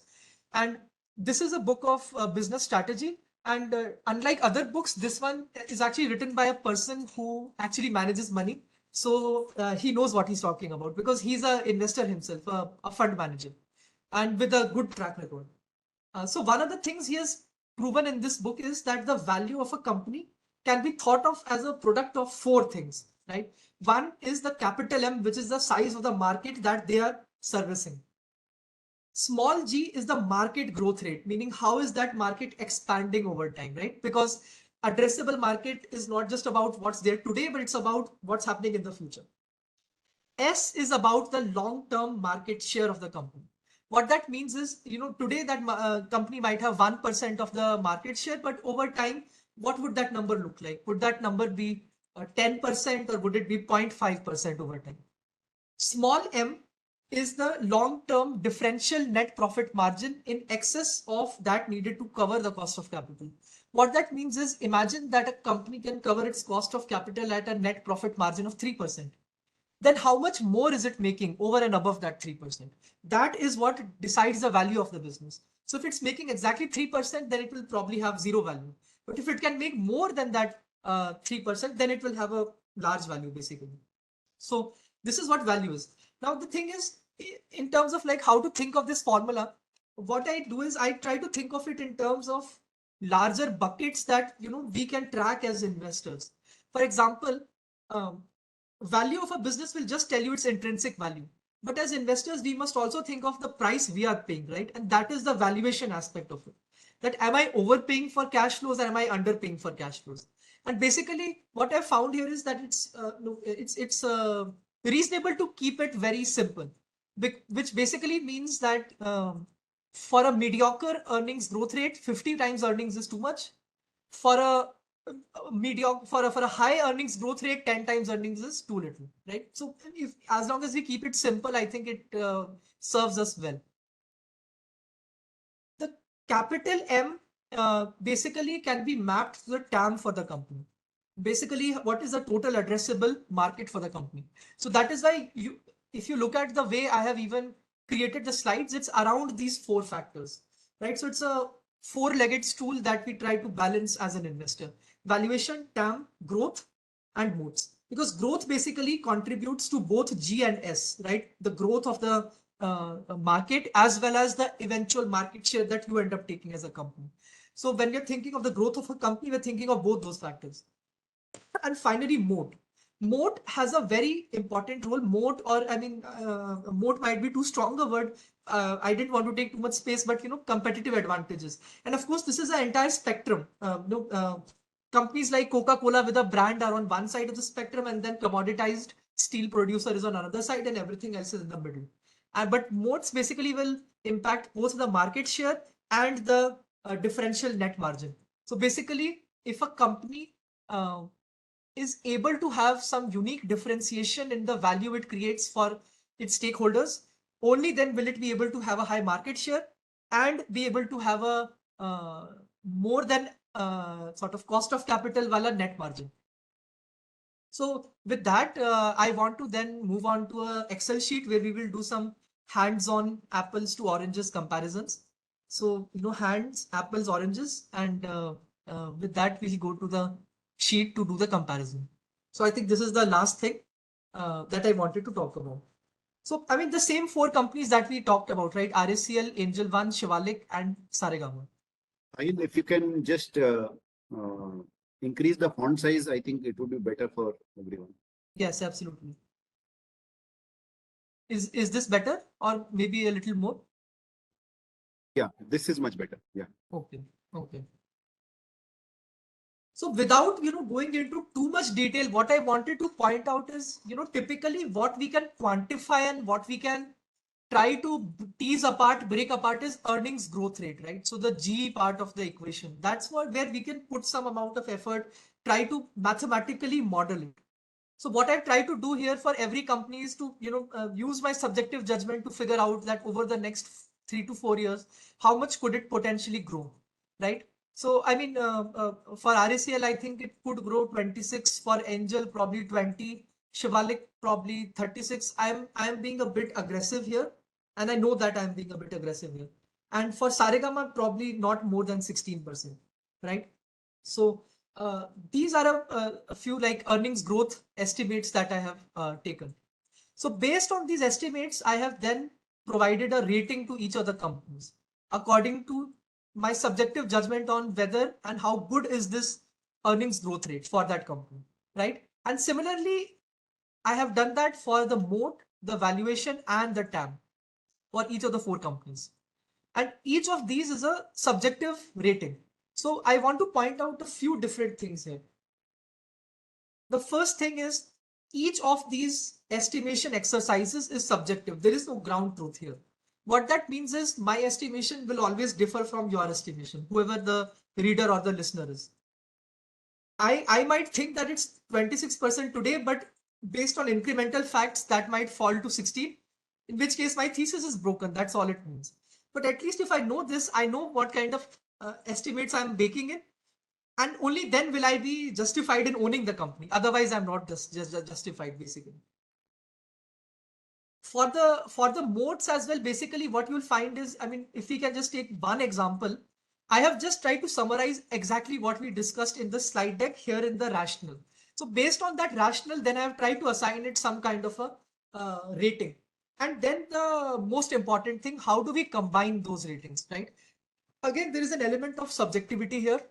What I have done is I have put a lot more effort, focus on the earnings CAGR rating. So like earnings growth rating has a 40% weight.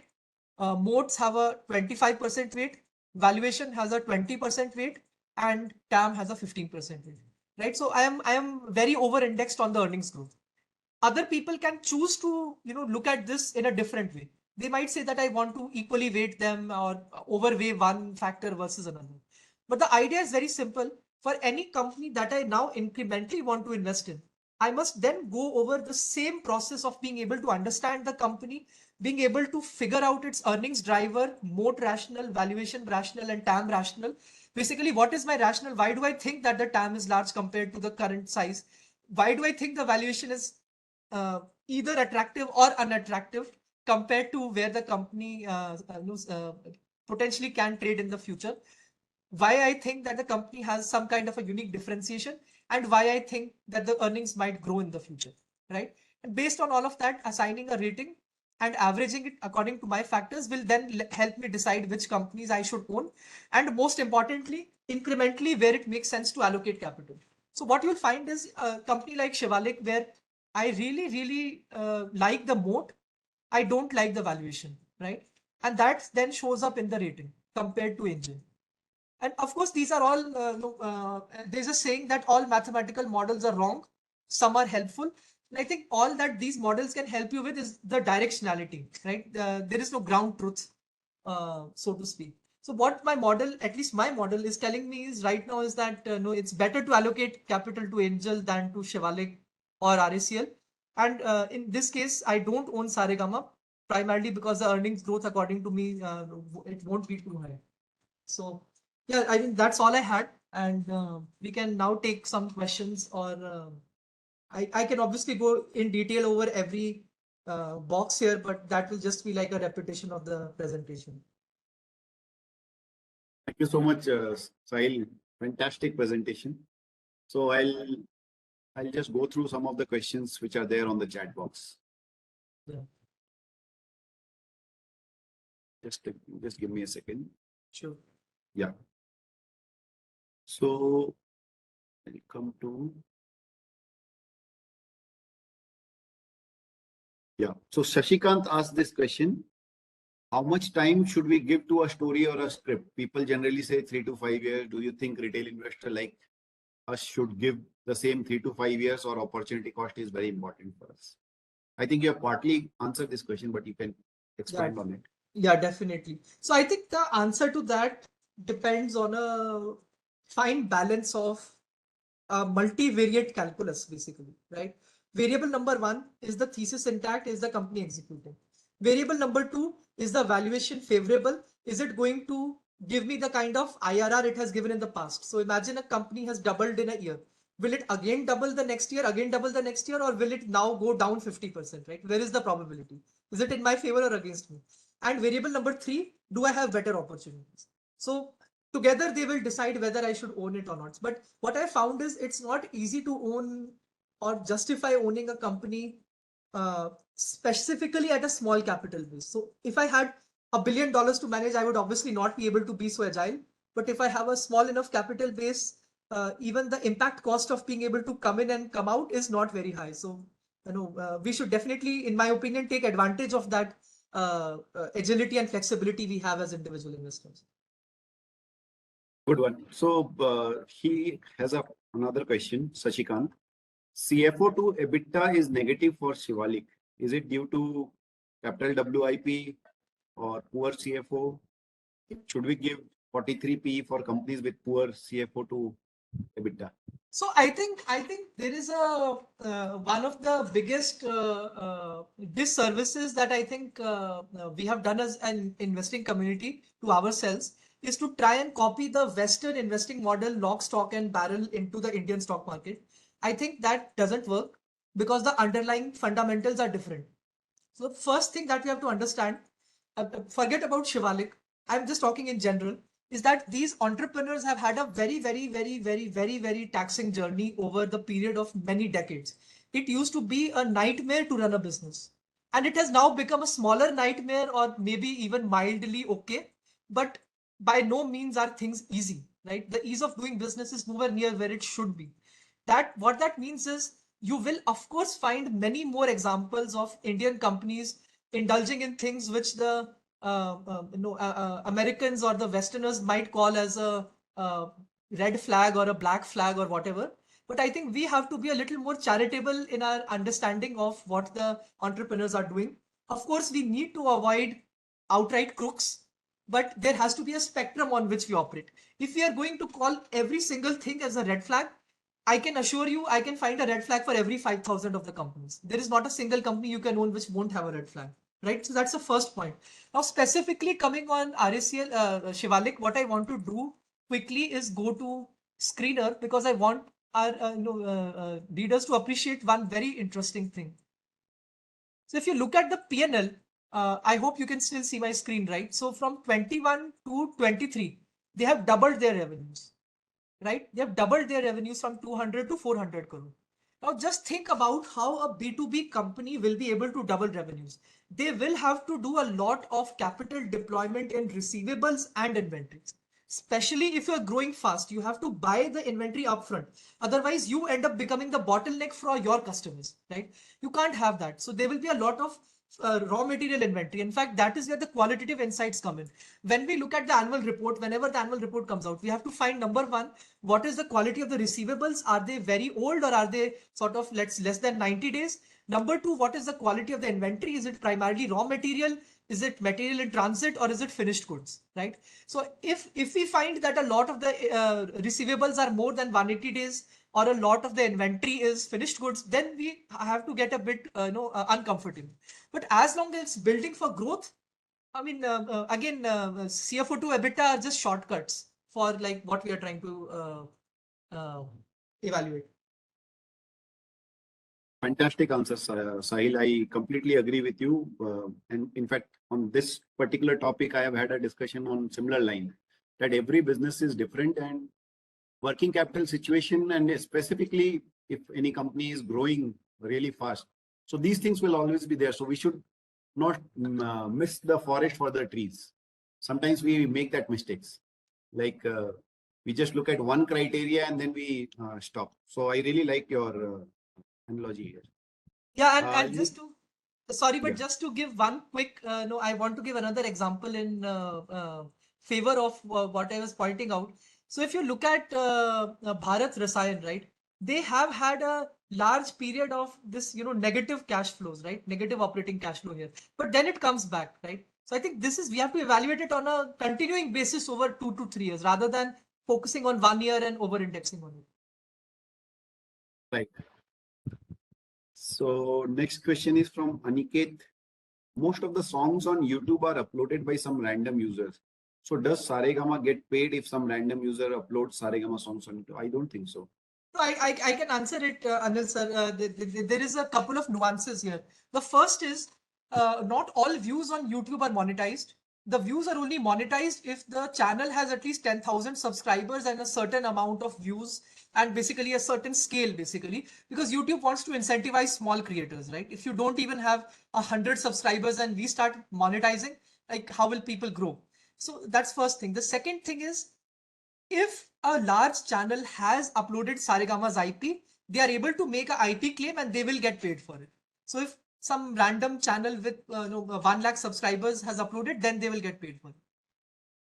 But I think they get an IP claim, which means that in that particular channel, the video will not be out for any how do you put it? As in, there'll be no advertisement revenue generated for that particular channel who is putting the Saregama video. But I don't think Saregama makes any money from that, right?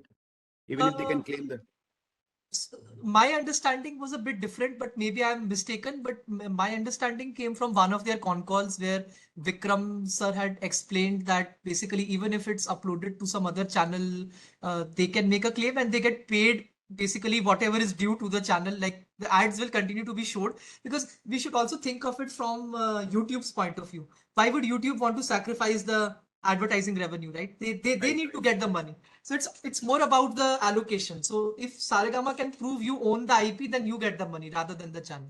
Yeah, that makes sense. So I'll also check on this again. Yeah. Yeah. So next question is from Jaimin.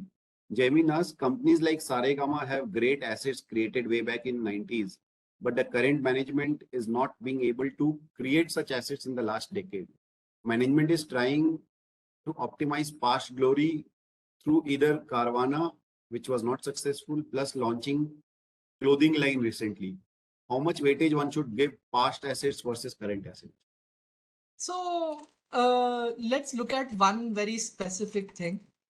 There is this one song called Pani Pani.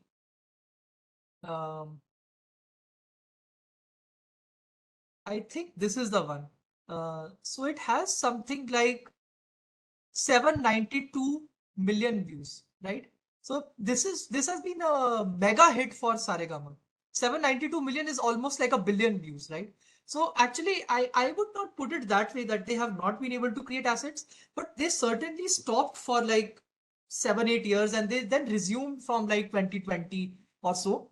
Uh, so I think we should evaluate the incremental capital deployment. For example, they bought this Mango music catalog, right? But I do agree with our reader and their astute observation because, for example, they had raised some 700, 800 crores saying that we need to increase the pace of our library building and we'll acquire some smaller IP owners.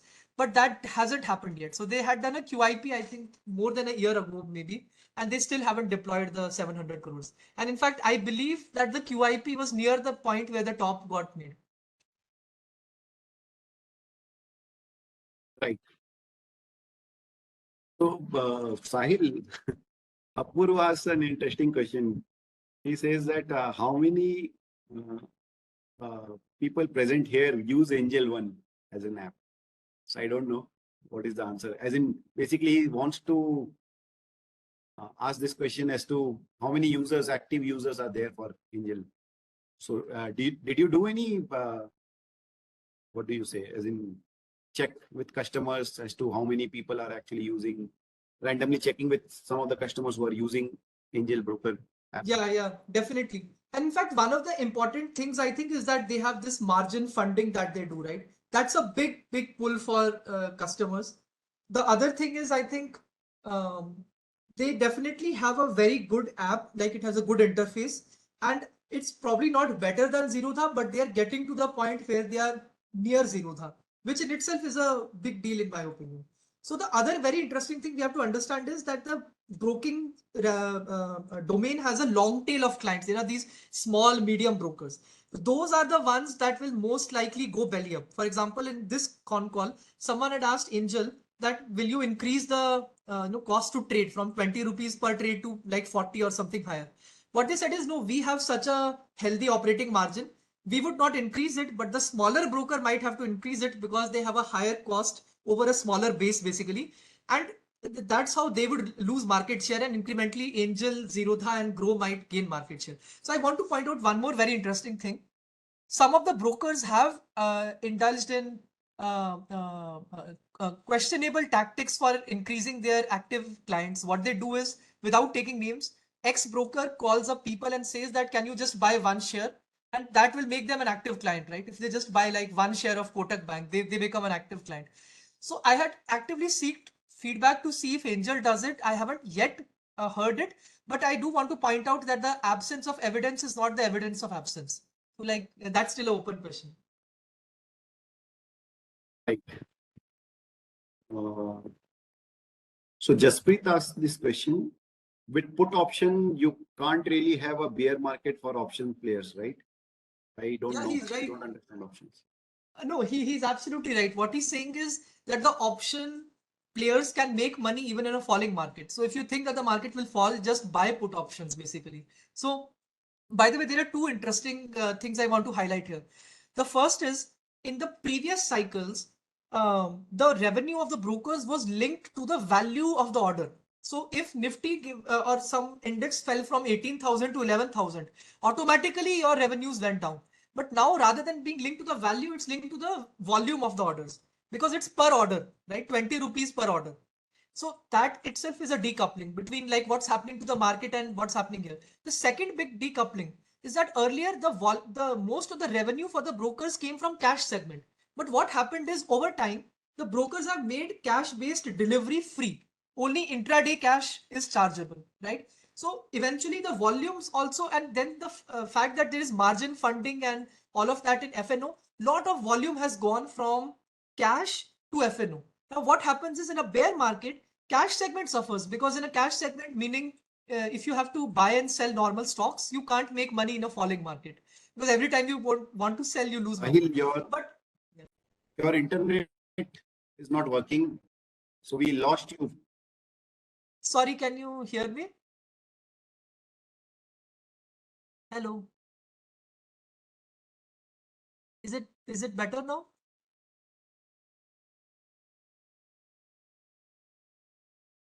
Hello. So Sahil, we lost you for about say 15, 20 seconds or 30 seconds. Maybe your internet was not working well. Is it better now? So you can repeat what you. Yeah, much better.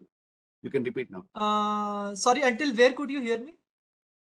So we could hear till the time you said that in case of the as in the cash component is going down and F&O is going up because there is margin funding, and after that we lost you.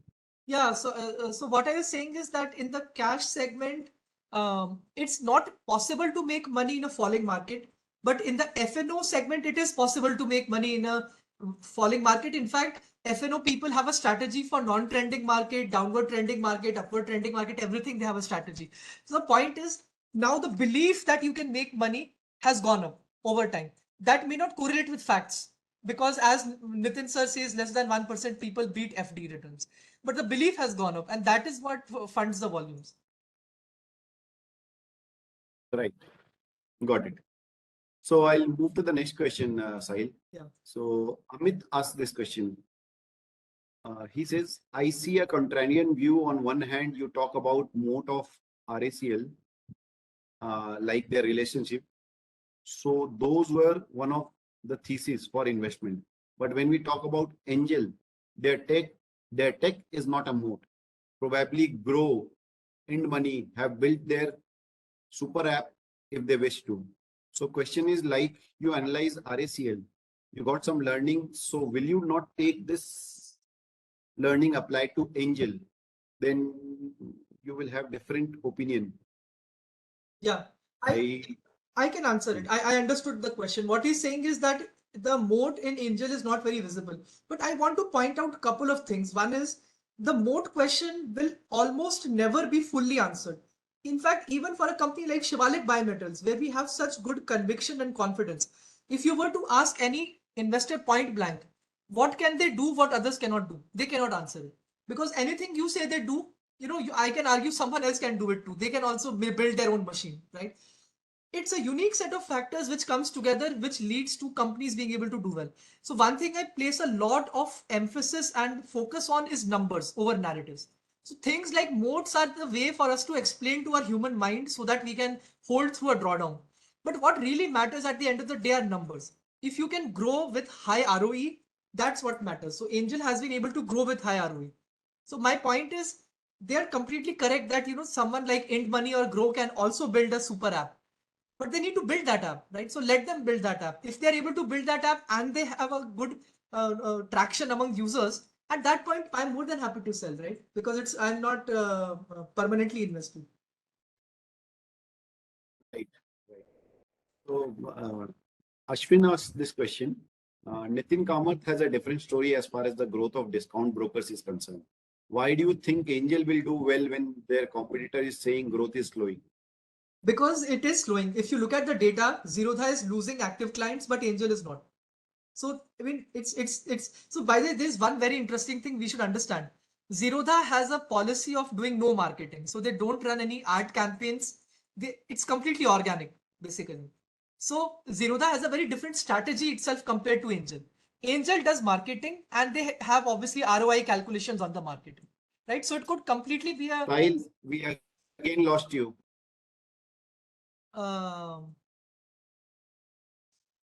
Is it better now? Yeah. So you were saying about Zerodha doesn't do any marketing, and after that you can continue. Yeah, Zerodha does not do marketing, but Angel does marketing. It could be because of that. But basically, Angel is growing. It's not just a question of me thinking that they are growing. They are actually growing. They come up with the net client additions and NSC active clients every month, for example. So by the way, Ankit sir, people are saying that they can hear me without a lag. So it's possible that your internet also might be a bit spotty. So just request you. Okay. Yeah. Yeah. Sure. Please go ahead. Yeah. Maybe it is from my end only. Yeah. Okay, got it. So I'll go to the next question, Sahil. This question is from Vijay. Vijay Surya, how do you reject new ideas which is equally compelling or exceeding to your existing rankings? That's a wonderful question. The whole point of doing the dynamic ranking is not to reject those ideas. So if I think that there's a better idea, I will get out of the older idea and come to the new idea.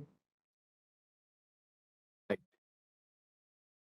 Got it. So next question is from Dinesh. There are too many players in the brokerage field and very difficult to judge who will run fast in few quarters also. What is your take on that? I think we have to look at the data. If you look at Angel, for example, they have been growing quarter on quarter for the last 12 to, I think, 13 quarters now. That's a long period of time over which they have demonstrated quarter on quarter growth. I'm not just saying year on year growth, right? So, I mean, my point is we have to give some amount of weightage to actual execution also. So, I mean, this person is completely correct that this data can change, right? If the data changes, then I will change my opinion. As simple as that. Got it. Jaimin asks, how do you filter out noises in investment process over the period of your career with availability of information and the speed of information, like the velocity with which a new piece of news propagates through network and social media like Twitter? Like recently you have sold position in Aditya Vision because of someone's thread. I think it's a good question. Yeah, you can expand on this. So I think one thing we have to understand is that as investors, it is our duty to have a better antithesis than anyone else, specifically the non-investors, because the non-investors don't have a skin in the game, but we have a skin in the game as investors, right? So the first thing is, if I have discovered things which I didn't know about the business, I have to give a lot of weightage and a lot of due diligence to them, right? I cannot just reject them. That's the first point. The second point is it must make me revisit my thesis and make me do even more work, either to validate my conviction or to destroy my conviction. But the focus is not on the conviction, that's an outcome. The focus is on the process, which is gathering of facts and evidence. And it could be in either direction, right? Either it can strengthen your conviction or reject your conviction. So, I mean, specifically in this case, someone did very deep analysis of the cash flow statement and found out that they're adding borrowing costs to the cash flow statement, right? Which is not the correct accounting treatment. I also got it verified with some CA friends that, because I'm not a CA by profession. So I obviously need some expert opinion. So someone who is not that interested in the stock market and doesn't have a horse in the race, they agreed that, this is not the right accounting treatment. I also did channel checks to understand what people in Bihar think about the promoter. So after doing a lot of work, I concluded that there were holes in my thesis, right? Now, I mean, I don't have to be a hero at that point, right? If there are holes in my thesis, I can put it in the mistakes column and move on.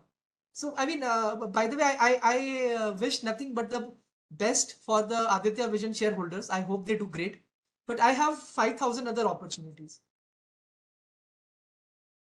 Got it. So another question is, Vamsi asks, what is your take on emerging themes like solar, defense, etc.?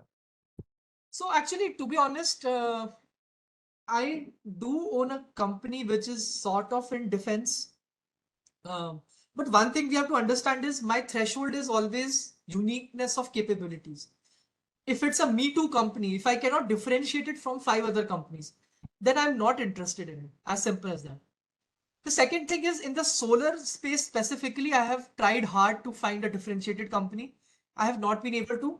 Maybe one company I can point out is Borosil Renewable, which was an error of omission from my side. But there again, there are definitely elements of commodity in the business where like the landed price of the glass is dictated by the Chinese imports.